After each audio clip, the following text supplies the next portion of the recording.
मेरे पति हमेशा से ही एक असभ्य, बेताब और घमंडी किस्म के इंसान रहे हैं। मैंने अपनी बेटी और परिवार वालों की वजह से उन्हें कभी नहीं छोड़ा। हम दोनों को एक दूसरे से शादी करने के लिए मजबूर किया गया था। ऐसा इसलिए क्योंकि हम दोनों के पिता के बीच एक व्यापारिक समझौता हुआ था, जिसकी वजह से मेरा रिश्ता उनके साथ तय हो गया। मेरे परिवार में शादियों का ऐसा ही पैटर्न चला रहा है, जिससे मुझे सबसे ज्यादा नफरत है। मुझे कभी भी किसी ऐसे व्यक्ति के साथ रहने का मौका नहीं मिला जिससे मैं प्यार कर सकूं। मुझे अपने पति से भी कभी प्यार नहीं मिला। उन्होंने मुझे कभी नहीं बताया कि वह मुझसे प्यार क्यों नहीं करते हैं। मेरी बेटी का गणित का टीचर बहुत प्यारा लड़का था। मैंने अक्सर उसे मुझसे नजरें मिलाते हुए देखा था। एक दिन जब मेरी बेटी अपनी नानी की देखभाल कर रही थी, तब मैंने उसे अपने साथ एक कप चाय पीने के लिए आमंत्रित किया। जब रसोइया अंदर से चाय लेकर आया, तब मैं लगातार उससे अपनी बेटी की पढ़ाई लिखाई के बारे में बात कर रही थी। वह देखने में काफी आकर्षक था। उसका अंदाज मजाकिया था, जिसकी वजह से मैं उसकी तरफ बहुत ज्यादा आकर्षण महसूस करती थी। इस घटना के बाद मुझे समझ आया कि मेरे साथ की महिलाओं के लिए शादी के बाद अफेयर रखना कोई बड़ी बात नहीं थी, क्योंकि हमारे पुरुष अपने काम में कुछ ज्यादा ही बिजी रहते हैं।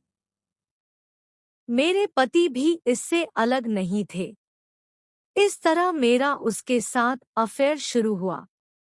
अपनी बेटी के टीचर के साथ एक्स्ट्रा मैरिटल अफेयर रखने पर मुझे कोई पछतावा नहीं है। ऐसा इसलिए क्योंकि मुझे एक ऐसे व्यक्ति से प्यार और अटेंशन मिल रहा था, जो जानता था कि एक महिला को खुश कैसे रखा जाता है। वह न देखने में काफी सेक्सी था, बल्कि उसने मुझे शारीरिक संबंध बनाते हुए कामों किया अच्छा भी महसूस कराया। जब घर में कोई नहीं होता था, तो हम दोनों साथ में काफी अच्छा समय बिताते थे। मैंने सुनिश्चित किया कि इस दौरान मैं अपने घर में घरेलू सहायिका, काम करने वाली स्त्री नहीं रख सकती, क्योंकि वह हमारे अफेयर के बारे में मेरे पति को बता सकती थी। भगवान जाने फिर वह क्या करेगा। 36 साल की उम्र में मुझे प्यार और जुनून मिला, जिसने मुझे सबसे ज्यादा खुशी का अनुभव कराया। लेकिन जैसा कि हर सामान्य अफेयर की कहानी में होता है, एक दिन मेरे पति ने मुझे पकड़ लिया। ऐसा तब हुआ जब मैं और मेरा प्रेमी एक दूसरे को अपनी कल्पनाओं से भरी कुछ सेक्सुअल तस्वीरें भेज रहे थे। इस दौरान मैंने अपने पति और बेटी की घर वापस आते हुए की आवाज सुनी। मैं काफी जल्दी में थी, जिसकी वजह से मैं उनका अभिवादन करने के लिए अपना फोन अपने बिस्तर पर रखकर नीचे चली गई। मैं उन्हें बातचीत में शामिल करने की कोशिश कर रही थी कि मेरे पति वॉशरूम का इस्तेमाल करने के लिए बेडरूम में आ गए। मैं एकदम से डर गई और उनका पीछा करते हुए कमरे की तरफ बढ़ी।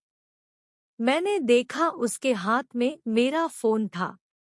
वह उसे लगातार स्क्रॉल कर रहा था। यह सब देखकर मैं चौंक गई। मुझे लगा कि मैं इतनी बड़ी गलती कैसे कर सकती हूँ। वह मेरे टेक्स्ट मैसेज पढ़ रहा था। मुझे इतना डर लग रहा था कि वह मेरे साथ या मेरे प्रेमी के साथ कुछ न कुछ जरूर करेगा। लेकिन इसका उलट हुआ। उसने मुझसे शांति से पूछा, इस बारे में कौन जानता है? मैंने कहा, कोई नहीं। उसने फोन को जमीन पर फेंक दिया और उसके टुकड़े टुकड़े कर दिए। निराश होकर उसने अपनी उंगलियों को अपने बालों में घुमाते हुए कहा, मैं नहीं चाहता कि हमारी बेटी इन सब चीजों से प्रभावित हो। किसी को भी इस बारे में पता नहीं चलना चाहिए। मुझे परवाह नहीं है कि आप किसके साथ क्या कर रही हो, लेकिन एक परिवार के रूप में हमारी प्रतिष्ठा दांव पर नहीं लगनी चाहिए, वरना इसका अंजाम बहुत बुरा होगा। अपने पति की इन बातों को सुनकर मैं पूरी तरह से चुप रही। लेकिन इस दौरान मुझे इस बात का एहसास हुआ कि उसे मेरी बिल्कुल भी परवाह नहीं थी। हमारी शादी पूरी तरह फर्जी थी। अगर मेरे पति ने कभी मेरी परवाह की होती तो वह मुझसे कभी ऐसा नहीं कहता। वह मुझे डराता धमकाता, लेकिन ऐसा नहीं हुआ। मैं भी काफी खुश थी कि उसे मेरे अफेयर से कोई दिक्कत नहीं थी, बशर्ते मैं इसे बस छुपा कर रखूं। मुझे पता था कि मैं यह सब बहुत आराम से कर सकती हूँ।